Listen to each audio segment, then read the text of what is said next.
amasana mubona ni rijoro ry'uro munsi n'itariki 5 z'ukwezi kwa gatatu uyu mwaka nyeri turimwo mu gihugu ca Tanzania aho ariko haritegurirwa ibikomeye cyane show ya Afro East. Isaac TV twarungitse amakamera yacu ari yabwira twereke performance ya Satbi za kumera gute, performance yo muri review Burundi za kumera gute, nacyane ko ari muri review wenyene ashobora guserukura Burundi ku gwego rw'ino show, kuko ino show ni show zo comic, ni show izomara ibistatu itariki 6 n'itariki indwi hajya mu gihugu ca Tanzania. Abatanzania bose barindiranye iteka, barindiranye ishika kuraba ino show izomera gute.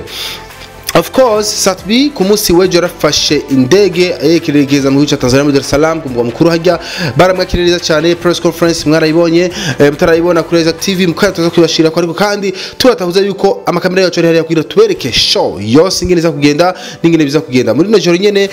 Ndazi benshi bashaka kumenya ati biza kumera gute, Satbi aza kubyifatamo gute, mbega ho naza kutumaramaza canke naza kututera iteka.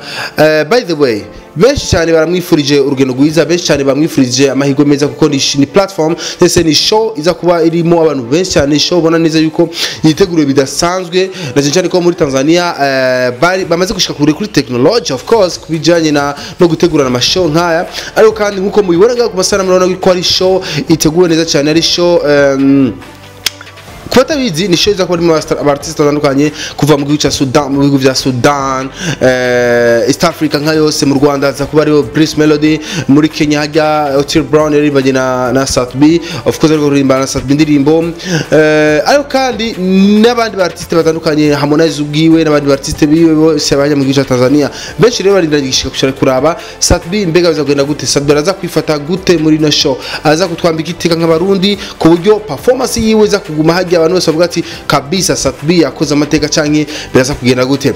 Abartiste batandukanye baramukeza, harimo na Big Farious zonashima nawe ari muri rutonde rwo bazogenda kuririmba muri show, muri ro show nawe ari ku rutonde, ariko mu nyuma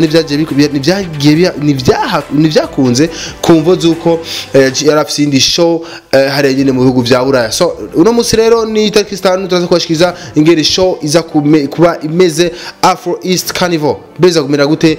Imiteguro no kugira muyibona n'amasanamu y'ubu nyene hajya mu gihugu ca Tanzania bimeze gute tuza kwibereka mu kanya. Cyane twaza classic ni Isaac TV ku mahafi yacu Burundi nka stories zose zitandukanye eka na n'ingene biko birifata cyangwa se n'ingene biko biri pasa hajya mu gihugu ca Tanzania. Mbega wa Satbi abo yashikiye mu hotel yitwa gute, ameze gute, amero gute, ariko afungura gute, ibi byose ni byinshi cyane mushaka kumenya kwa Satbi, mbega za kwifata gute muri performance yiwe cyose rero mu kanya. Show iza kuba itanguye kuri Isaac TV tuza kwibereka. Stay tuned ku mahafi ya TV yawe mu kanya biraza kugenda neza cyane. Je nitwa Isaac Classic, subscribe, like na share kubona rero nka stories zitandukanye.